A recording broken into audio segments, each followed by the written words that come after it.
Penelitian deskriptif. Penelitian deskriptif itu adalah metode penelitian yang berusaha menggambarkan dan menginterpretasikan objek sesuai dengan apa adanya. Maksudnya, di dalam penelitian deskriptif ini, si peneliti hanya menggambarkan dan menjelaskan objek atau kajian penelitiannya apa adanya. Jadi dia hanya menceritakan, menjelaskan tanpa mengambil sebuah generalisasi terhadap penelitian yang sedang diteliti. Dia hanya menjelaskan, menceritakan, menggambarkan keadaan dari objek atau kajian penelitiannya tersebut. Penelitian deskriptif ini sering juga disebut penelitian non-eksperimen.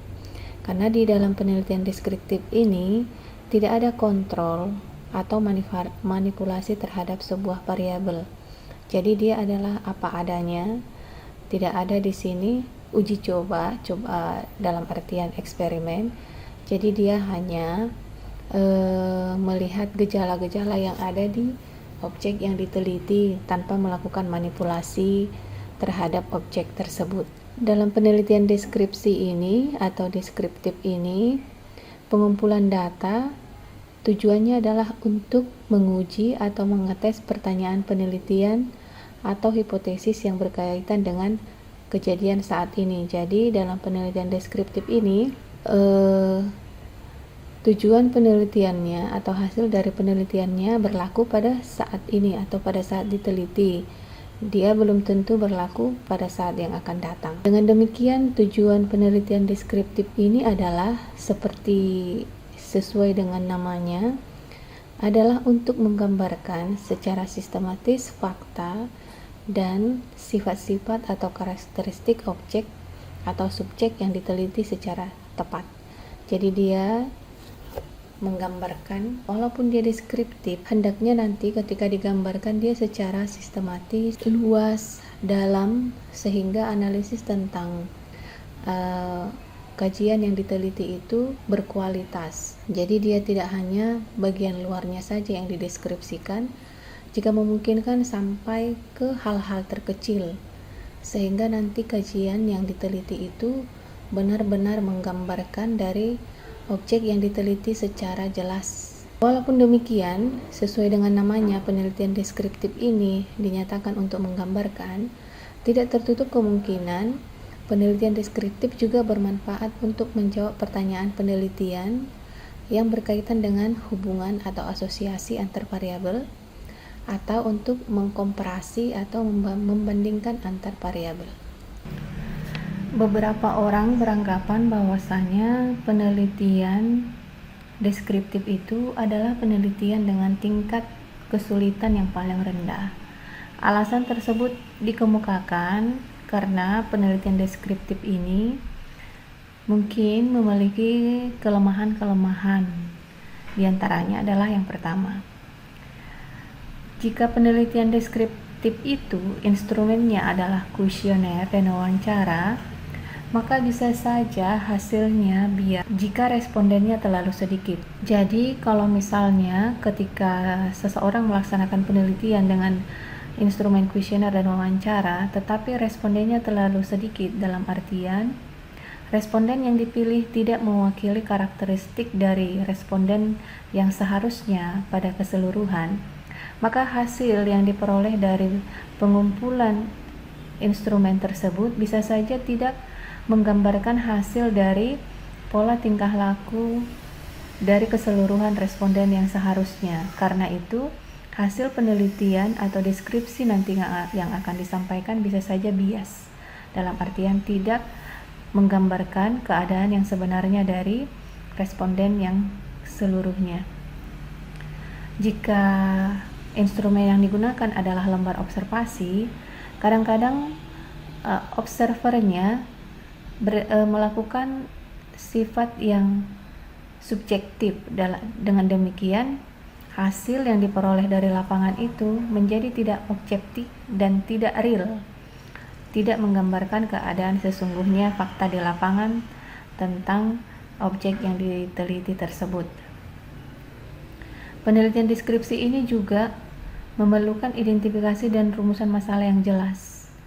Kenapa begitu? Supaya nantinya ketika ingin mengumpulkan data untuk menjawab masalah penelitian, peneliti tidak mengalami kesulitan. Jadi, berdasarkan kelemahan ini, yaitu yang mana yang pertama, hasil bisa menjadi bias, bisa-bisa juga hasilnya tidak objektif atau real, dan diperlukan juga kekuatan dari identifikasi rumusan masalah yang jelas. Rumusan masalah yang dimaksudkan jelas supaya nantinya tidak ada kesulitan dalam menjaring data. Jika nanti tertarik untuk melakukan penelitian deskriptif, langkah-langkah yang perlu dilakukan yang pertama adalah harus jelas masalah yang akan diteliti dan memang cocok diselesaikan dengan metode deskriptif, sehingga masalah-masalah yang ada di lapangan itu harus diidentifikasi dengan jelas sehingga nanti bisa dianalisis atau dikerjakan dengan metode penelitian deskriptif. Setelah masalah-masalah tadi yang ada di lapangan itu diidentifikasi, untuk keefektifan dan keefisienan dalam melaksanakan penelitian diperlukan pembatasan masalah. Dipilih masalah-masalah mana yang memang penting dan urgent untuk segera diselesaikan dari fakta yang ada di lapangan. Setelah dibatasi, dirumuskan masalah. Masalah ini nanti disajikan dalam bentuk pertanyaan. Rumusan masalah inilah yang nantinya akan menjadi tujuan penelitian, sehingga rumusan masalah dengan tujuan penelitian itu selalu berada dalam satu benang merah. Setelah tujuan tercapai, setelah tujuan ditetapkan, maka manfaat penelitian juga dapat ditetapkan. Setelah manfaat penelitian dalam melakukan penelitian deskripsi, dilakukan studi pustaka atau kajian teori. Kajian teori ini memuat hal-hal yang diperlukan untuk mendukung penelitian terkait variabel penelitian atau masalah penelitian. Dari hasil studi pustaka, seorang peneliti akan menetapkan atau menyusun kerangka berpikir untuk mencapai tujuan penelitian, dan bisa juga memunculkan hipotesis penelitian dari kajian-kajian pustaka yang sudah dilakukan. Setelah peneliti memiliki hipotesis dan proses kerja penelitian sudah ditetapkan populasi, sampel, teknik sampling apa yang akan digunakan, instrumen apa yang akan digunakan. Setelah instrumen terbangun dan terkumpul, instrumen digunakan untuk mengumpulkan data. Data yang terkumpul dianalisis, kemudian dilaporkan dalam bentuk laporan penelitian untuk menjawab rumusan masalah yang sudah ditetapkan tadi. Penelitian deskriptif itu bisa juga diuraikan atas beberapa jenis. Yang pertama, penelitian laporan diri atau self-report research, studi pengembangan atau developmental study, studi kelanjutan atau follow-up study, studi sosiometrik atau sociometric study. Penjelasannya adalah sebagai berikut. Self-report research itu adalah penelitian dengan melakukan teknik observasi secara langsung ke lapangan tempat penelitian dilaksanakan. Hasilnya bisa saja dalam bentuk rekaman, catatan atau foto, wawancara dan observasi, di mana wawancara dan observasi dilakukan secara simultan. Development study ini adalah untuk melihat pola tingkah laku yang ada di tempat penelitian. Pola tingkah laku tersebut atau variabel tersebut bisa saja tentang umur, pertumbuhan, kedewasaan, IQ, emosi, reaksi, dan perkembangan sosial. Jadi kalau kita kaitkan dalam bidang pendidikan, misalnya dalam segi intelektual, kita mengkaji intelektualnya, misalnya bagaimana perkembangan kognitif anak, misalnya emosi anak dalam pembelajaran, misalnya perkembangan emosi, perkembangan psikologi, misalnya psikologi psikis anak dalam mengikuti pembelajaran misalnya.